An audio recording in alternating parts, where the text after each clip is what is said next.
Hello. Hi, everyone. If I can ask you to take your seats, we'll get started.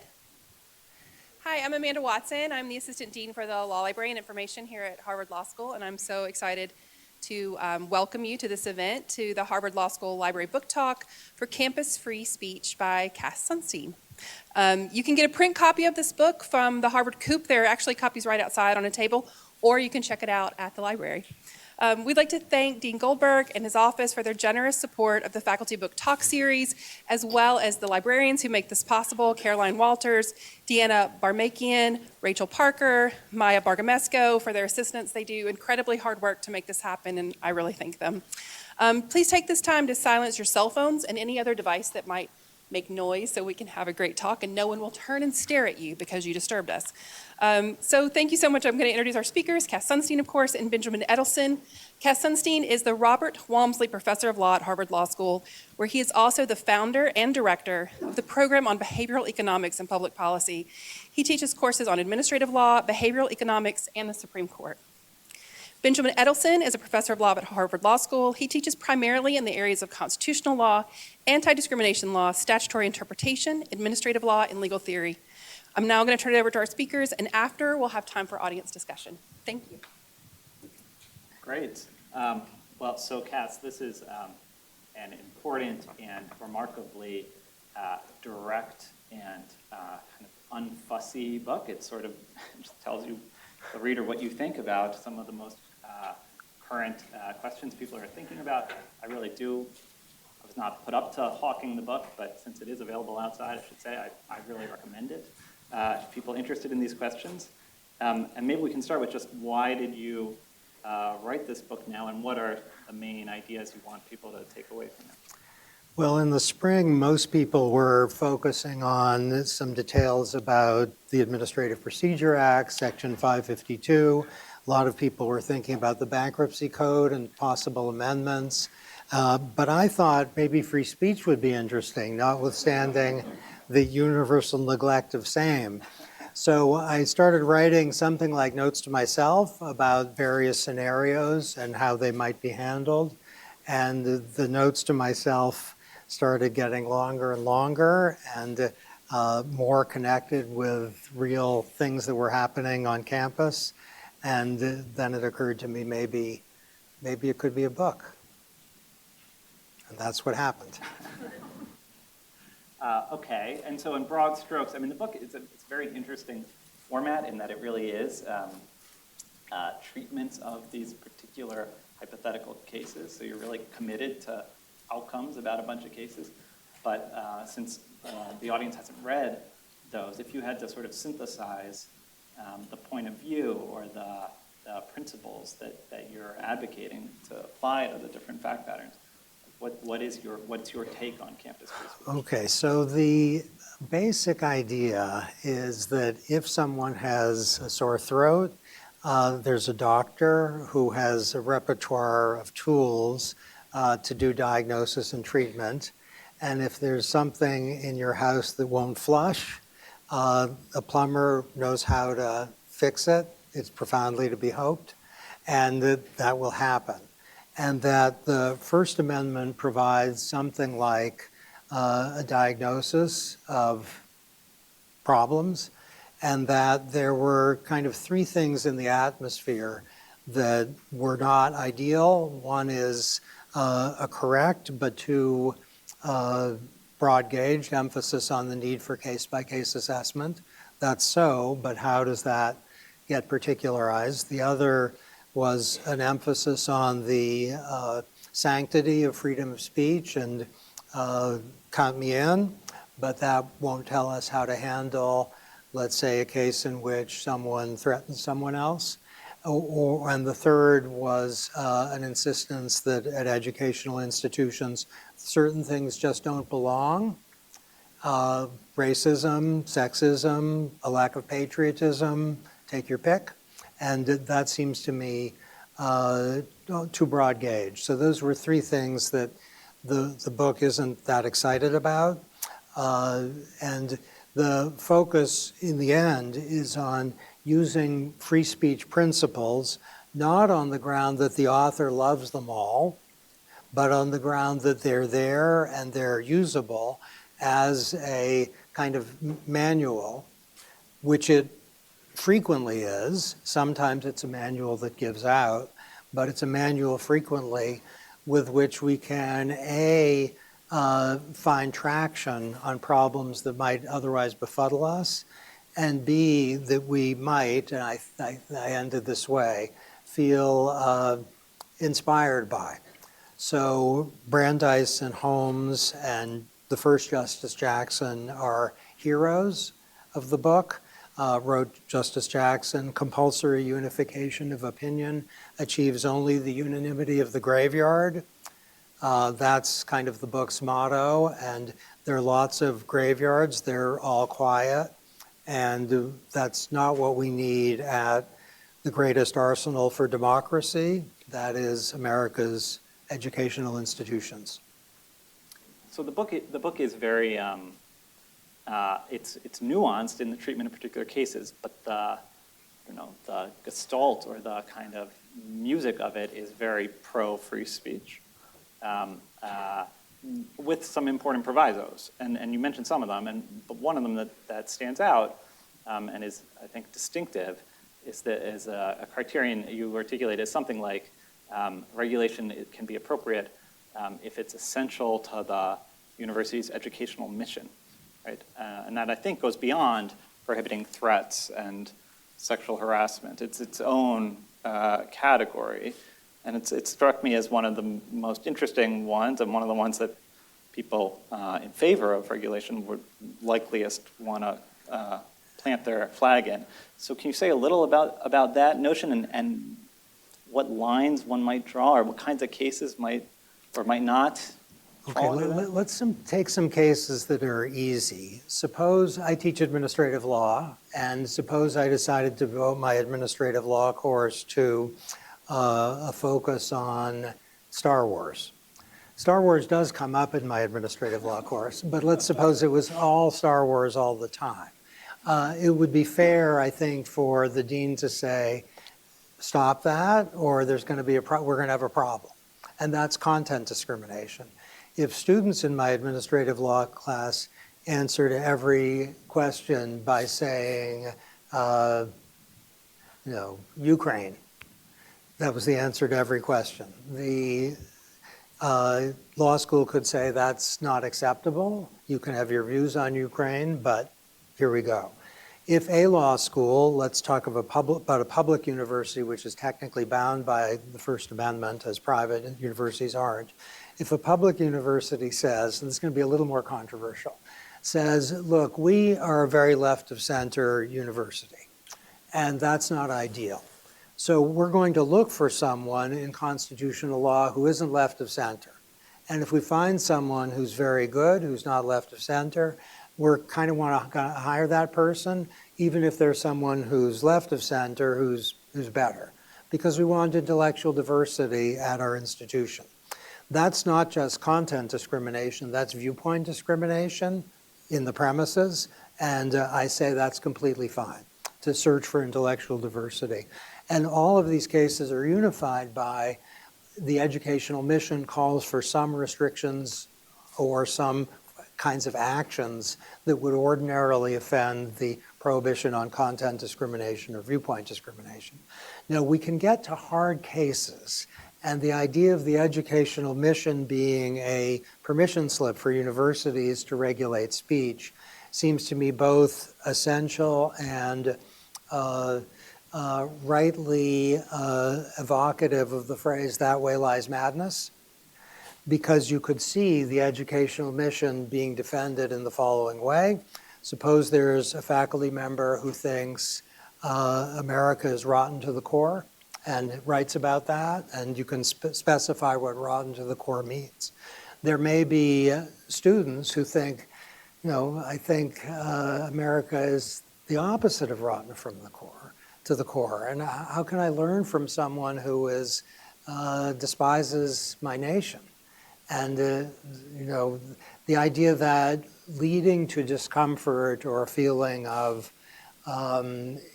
something like exclusion is a basis for regulating speech It's like the heckler's veto, and that is not consistent with the kind of pluralism educational institutions prize.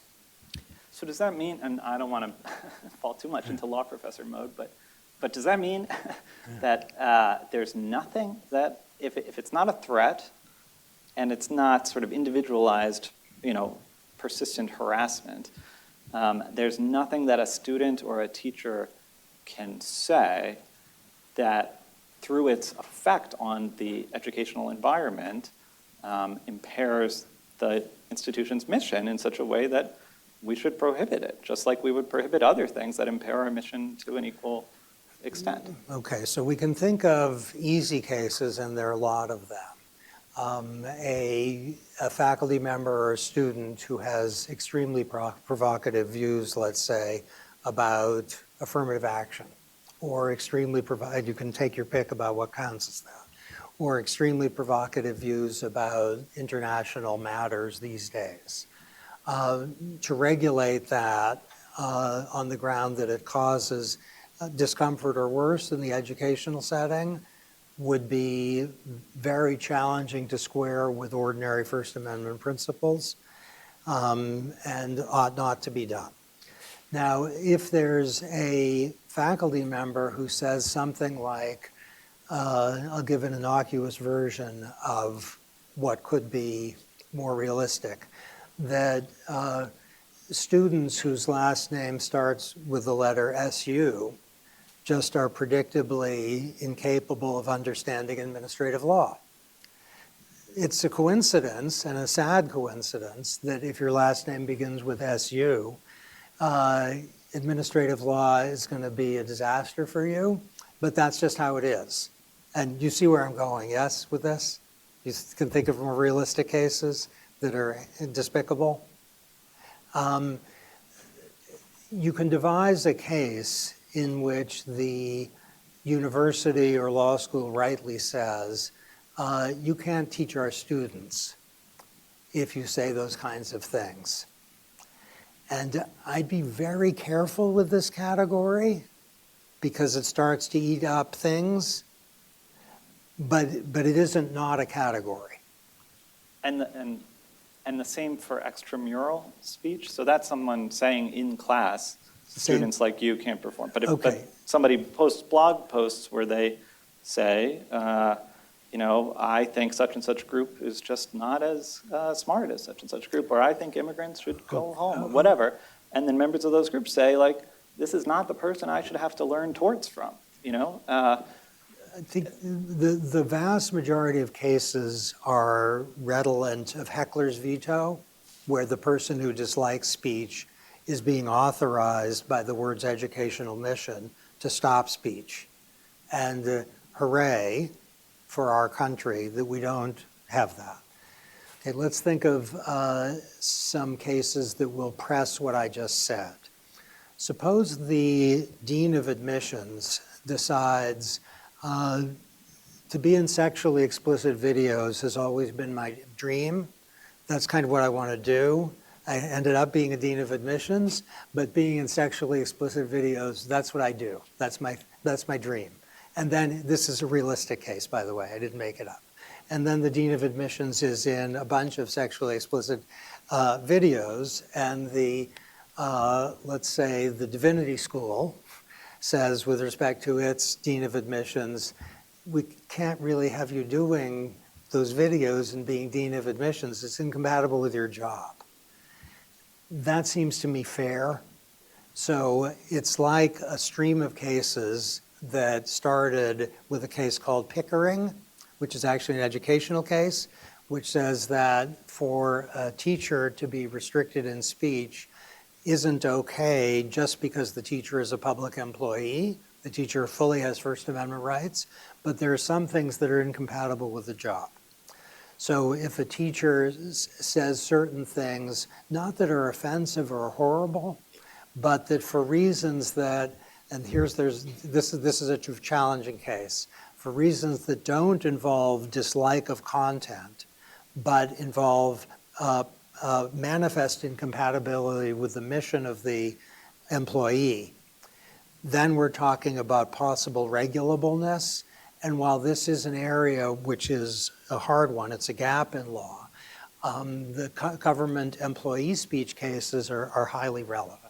So if someone who works for the Internal Revenue Service at a very high level, let's say, has a Substack, you know about Substack?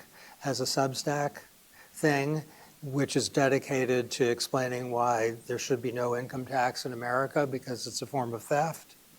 There's a version of that where the IRS rightly says, you're free, but, you know, America, go for it. But that's in tension with your ability to do your job. And we could devise a case in which that would be at least a plausible discussion to have. So the touchstone throughout the book, and you just invoked it now, is First Amendment doctrine as developed by the Supreme Court in the last several decades. I want to ask why. So for public institutions, there's a reason for taking that as the standard, which is it's sort of the standard, although there's some nuance about how some of those, as you said, about how some of those doctrines might be molded to that context. But for private institutions like Harvard, it's a choice to apply that body of decisions to ourselves if we do. And why should we? I mean, there's, I think, a worry. I would have a worry about a buck passing aspect to that there are some hard value choices to be made here. The court has made them one way, for sure, over a period of years. But just saying, well, we're regulated, you know, the limit is here because that's what the court said, has the potential to relieve us of actually answering the question, when in fact we are answering the question by choosing to apply these standards. I mean, don't all of us, when we're stuck, like what are we going to eat at dinner, or are we going to go out with friends on Saturday night, don't all of us naturally think the following: what are the costs of decisions and what are the costs of errors?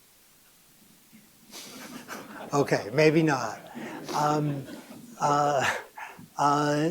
Sometimes in life, when there's a question of what to do, if the cost of making a decision goes way up if you go one route and way down if you go another route, that's a point for going the easy route where you don't have to drive yourself, the technical term, batty. And then you also think, don't you, what's the magnitude and number of mistakes I'll make if I go this way rather than that way? I'm completely talking a foreign language here, I know. But I think it's intuitive that for an individual or an institution, confronted with difficulty, if you have a route that's going to be easy for you to proceed on, and where you're not going to make many mistakes, you ought to do that. And that's the framework. So the idea is if you use First Amendment doctrine and you're, let's say, Stanford, you have an off-the-rack set of things, and you don't have to build a building from scratch. You have stuff to use. And you avoid time burdens figuring it out, and you avoid contestation, which might be unfun and challenging to resolve. So this is a decision burden reducing strategy. Now, a decision reducing burden strategy might be always eat chocolate whenever at an ice cream store. And if you don't like chocolate, that's not a good strategy because there's going to be a ton of errors. So we need to ask whether the decision burden reducing strategy, follow the First Amendment, is also increasing mistakes or decreasing mistakes relative to baseline, which let's just say is optimality. And I say, this is something to be discussed, that on reflection, First Amendment principles, as developed over a very long period by judges of very diverse predilections, have something, broadly speaking, to be celebrated and honored rather than deplored. Examples: is the institution discriminating on the basis of viewpoint? by saying, for example, people who are right of center can't speak? That's anathema. Is the institution acting in a content-neutral way by saying, for example, that no one can play Miley Cyrus or anyone else between the hours of midnight and 4 a.m. above a certain volume in a dormitory? That is designed to produce sleep conditions and also to be content neutral because no one can be played. The distinction between viewpoint-based and content-neutral restrictions, which has become central to free speech law, that's a fantastic clarifying thing. The categories of what's regulable, like a criminal conspiracy, let's fix prices, or something that presents a clear and present danger of imminent lawless action, that's regulable. Someone's outside a building and screaming, let's destroy it, under conditions in which that's not naive threat, but a realistic effort to get the building to be destroyed. Or if someone goes up to someone and says, if I see you here again, I'm going to punch you in the nose. That's a true threat. And that's, I'm just channeling. This is like plumbing. This is the rule book. And it's a really good rule book. I suppose that's right. It sounds right. There's a choice whether when the institution structure is different. So the First Amendment is structured for, or the Doctrine is structured for, political community, where people, there's a principle of equality, there's a principle of equal citizenship. Selective universities are not really structured quite that way. We have very few people are allowed to participate in the first place. So a thought experiment I found myself thinking about reading the book is at the admission stage, if an applicant wrote their law school essay, here's advice for any, I know this is streaming or something, so if you're thinking about applying to law school, if you wrote your essay as like an ode to white supremacy, I think we could hold that against them as an applicant. I'm curious, actually, if you don't think that, that's interesting. But I think most of us tacitly assume that we could think this is not someone who's going to add to our community in the ways that we want, that will further our mission. And so, no, you're not welcome, basically. We're not using one of our spots on you. There's nothing like that in the government, you as a citizen sort of context where the First Amendment is at home. And so somebody might think, look, if we can do viewpoint discrimination in selecting the community, then once you're admitted too, it's not that we should expel you as soon as we realize we made a mistake admitting you, given what your views have turned out to be or something. But so there should be some generous buffer for experimentation and making mistakes. But at a certain point, the same principle applies. This is a private institution with a selective structure, and if you're making it worse rather than better, there are consequences. Right, that's great. So I'd like to think that the ordinary First Amendment principles are our best entree into even that question. So we're getting a little esoteric here. Suppose you apply for a job at the Environmental Protection Agency, and your job application says, one reason I want to be at the Environmental Protection Agency is my lifelong mission is to produce white supremacy, and I think we can have environmental laws structured in such a way as to promote that mission. Are you going to be hired at the Environmental Protection Agency? The likelihood is not extremely high, and so that's parallel. Now, how are we to think of the case in the EPA context, then how in the educational context? In the easy way to go is first to say in the EPA context, that essay is extremely likely to be a terrible essay. So independent of the viewpoint expressed, the likelihood that it shows promise for an EPA employee is low. That's an easy way out. A little bit harder is to say that doesn't suggest a promise, even if it's smart and well written and everything in it is kind of impressive linguistically and You can't say the person isn't able. The idea that person's going to be able to execute the mission of the EPA, not very high. Wouldn't we agree with that? And then the third thing to say, which I think is the direction you're going in, is that maybe the EPA, like an educational institution, can say that certain points of view are outside of the bounds of the community it is. Now, I'd like to make that as compatible with diversity of point of view and as sensitive to the mission of the institution as possible. It's a lot like cases I struggled with. Whatever an author says, the following two words, my book, my stomach kind of turns, right? Because it's a little like you're pointing to your book. But in my book... This is an event about your book, just to be clear. I struggle with cases about taking books out of libraries and not getting books into libraries in the first instance. And the book leans hard as it can, in the direction of viewpoint neutrality.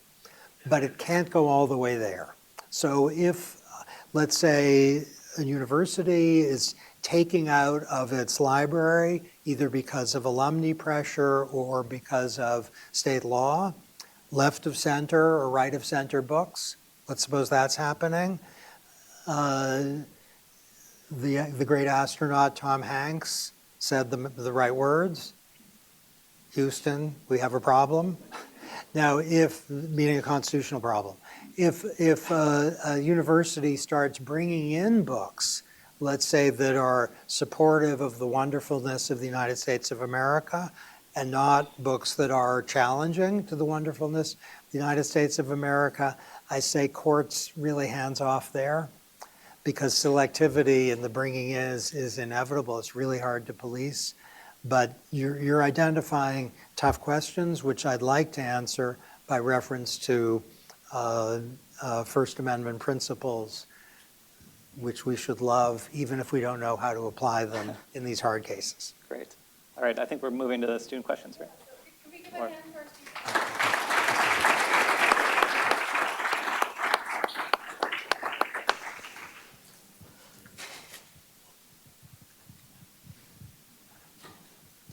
So thank you all for coming. We also have some Zoom folks Zooming in. So if you're tuning in through Zoom, thank you for logging on. We're going to move to our audience Q&A. If you have a question for our speakers, please raise your hand, and myself or my colleague Deanna will come find you with the mic.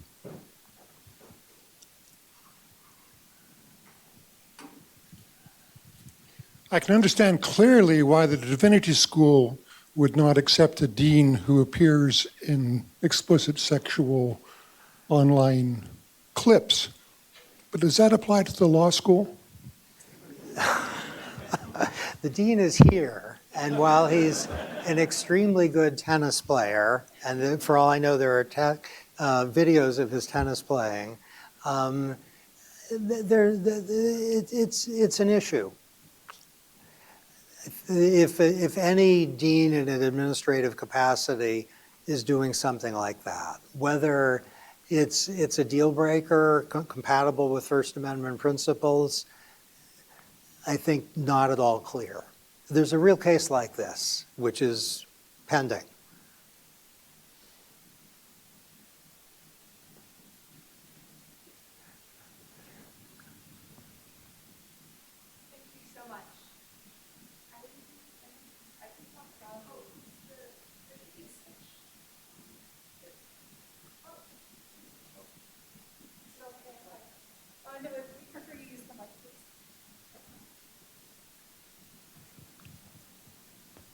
Great, thank you so much. And my question is on the same thing about this manifest incompatibility. I'm a little confused about the concept, because it seems to me that, I mean, the dean of admissions, their job is to, say, recruit students and select the best ones. I understand that that dean being involved in sexually explicit videos might make them worse at their job because fewer students will come, but my concern is this, that relies on offending the sensibilities of the potential students. So now we have a case where the person is bad at their job, not because of anything essential to their job, but because it offends some people's sensibilities. And it seems that the viewpoint neutral position is that, they must be allowed to continue. Okay, that's fair. And so to take some of the cases we discussed as hard cases or being resolved favorably to the speaker or the participant and stuff, that's a position. So let's talk about the general idea. There's a stream of cases involving government employees which say, is the government acting as censor or is it set as employer? And that shouldn't be a very obscure line. If you say to, let's say, someone who works for the State Department, that you can't be out there a lot, let's say you're at a high policy-making position, saying that the position of the State Department is foolish and a horror show. You can't do your job if you're saying that. And that's the basic idea. Now, how this applies in particular cases, unclear. If a history professor, let's say, spends a course on World War II talking about the non-reality of the Holocaust, never happened, that probably is incompatible with the job most easily, I think, because it's historically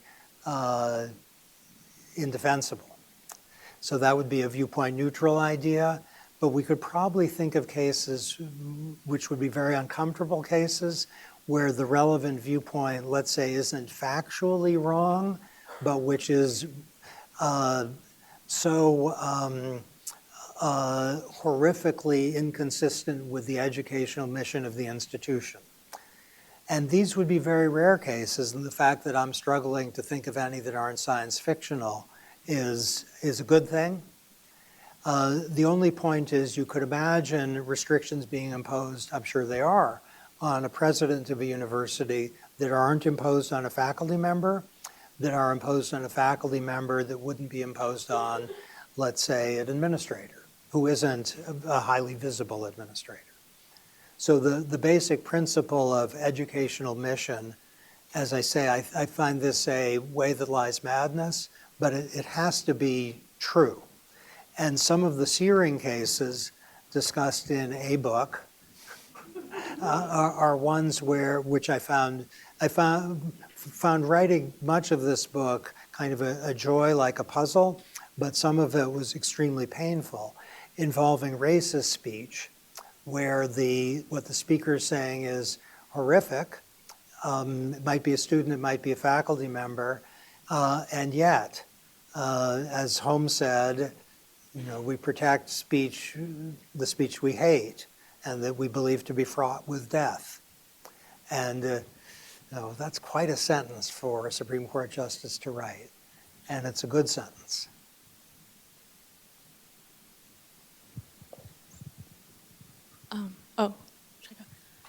Thank you so much for speaking with us. How would you respond to the argument that First Amendment doctrine was not shaped with private universities in mind, and there are a lot of these kind of bright line rules that if we try to force into the private university context, it actually might be more restrictive of speech.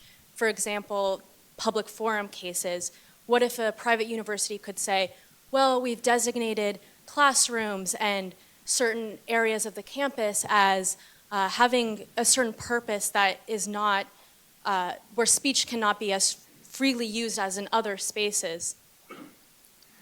Okay, that's great. So keep in mind that there's a fair bit of judge-made university law that tries to answer these questions, and it's pretty good.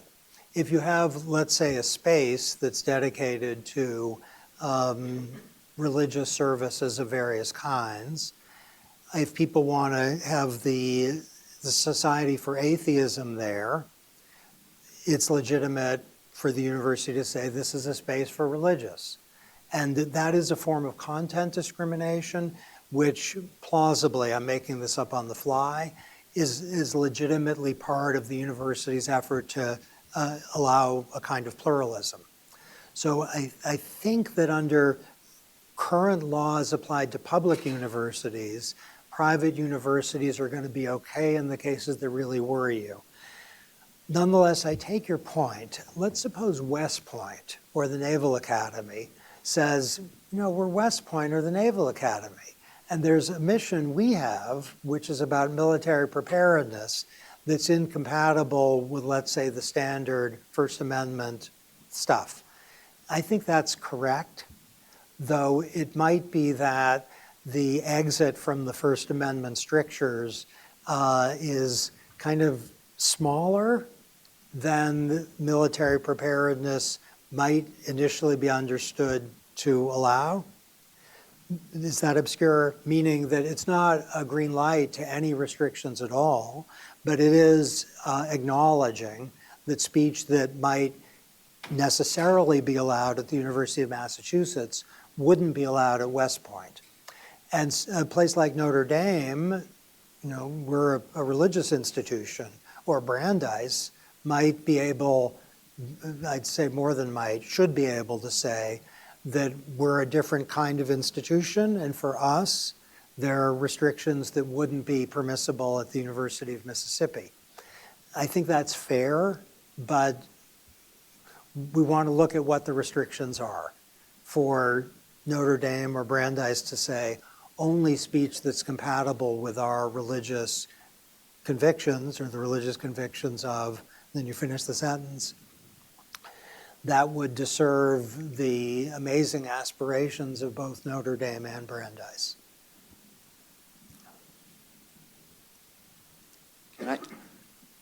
Thank you for your great talk. And since the subject of today is about campus free speech, I want to ask one actual recent case in the United States, which I simplify a little. The tenured professor of philosophy made a very, very controversial remarks in podcast, say, it is not self-evident for me that child-adult sex is always morally wrong. And then there came an outrage statewide, and which threatened the state university to terminate his tenure or kick him off. If it don't, they will engage in violent crime. And given that reaction, the state university prohibited the professor from entering the campus and giving the lecture. And the professor made a lawsuit based on First Amendment, which infringes his academic freedom. So based on your position, do you think that the professor should win the lawsuit because it has a delicate balance between the present and clear dangers and caused by violence? And after all, the other side, what is the point of the philosophy is to challenge the consensual view, even though it is very, very highly controversial. That's my question. Okay, great. I need to know more about the particular case to pronounce on it. I have this amazing ability to make my voice grow hoarse and a little unintelligible when I'm asked a very difficult and good question. So I'm really proud. This isn't water, it looks like water. Okay. If a professor says, I believe in civil disobedience, and I think Martin Luther King was completely right to violate relevant laws, and there are other laws that I think Martin Luther King's model is useful for. Under standard First Amendment principles, that's easily protected, and it's extremely difficult to say that the university setting would be different. If a professor says, I think our restrictions on criminal conspiracy are too rigid, and that free speech principles should not be invoked to, should not be limited in the way that criminal conspiracy laws do, protected also. If a professor, like probably a number at this law school, says that the campaign finance laws have gone too far And I think they're incompatible with the First Amendment. And I think if people want to violate the campaign finance something as an exercise of civil disobedience, that's okay. So generally, calling for cabining of legal restrictions is protected.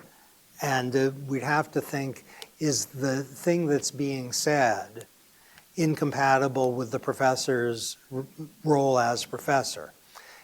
And you can think of cases, they're a little gruesome, where that might be, and I'm thinking of sexual harassment adjacent cases, where if a professor says certain things that maybe aren't technically sexual harassment, which is regulable consistent with the First Amendment, but which is sufficiently adjacent to sexual harassment such that the university would say, you can't teach our students if you're saying these things publicly. That's at least a discussable thing. And that's kind of the way I get into a case of the sort that you've identified.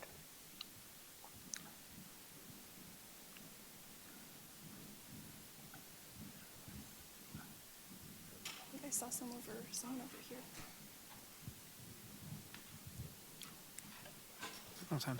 Hi, Professor. Thank you for this talk.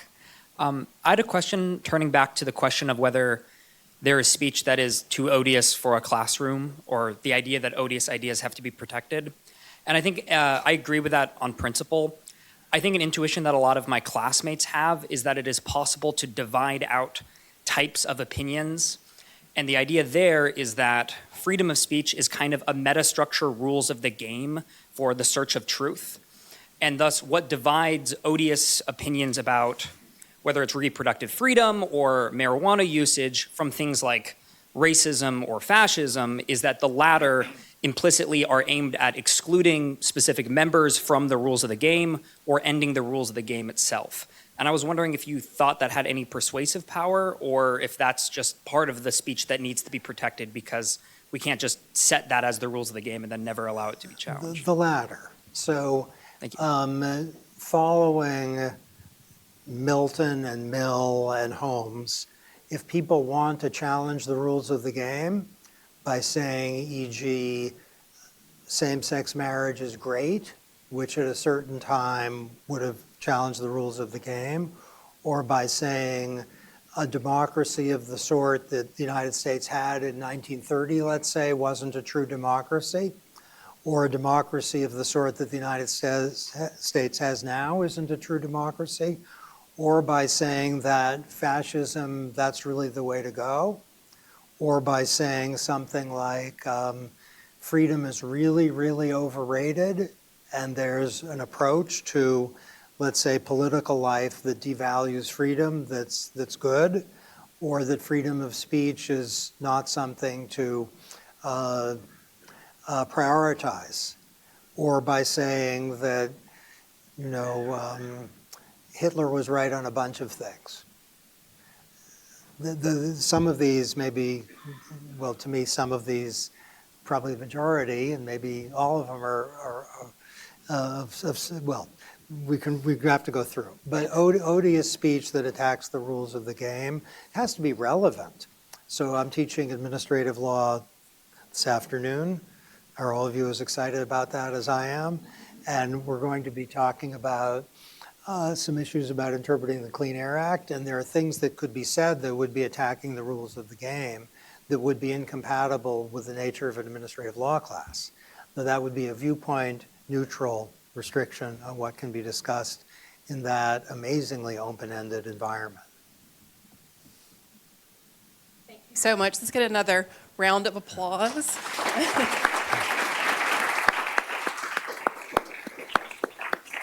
Very personally, as a public librarian from Texas, I moved up here. Thank you for all that. As a queer woman, all those things is a very real conversation for me. Our next book talk will be Wednesday, October 2nd at 12:30 in Milstein East A, where we're going to talk about reading the Constitution, why I chose pragmatism, not textualism, by Justice Stephen Breyer. We're very excited about that. You can always follow us on Instagram, HLS Library, for updates on our future programming. Thank you all for your questions. Enjoy the rest of your day. Thank you so much. Yeah, it's fun.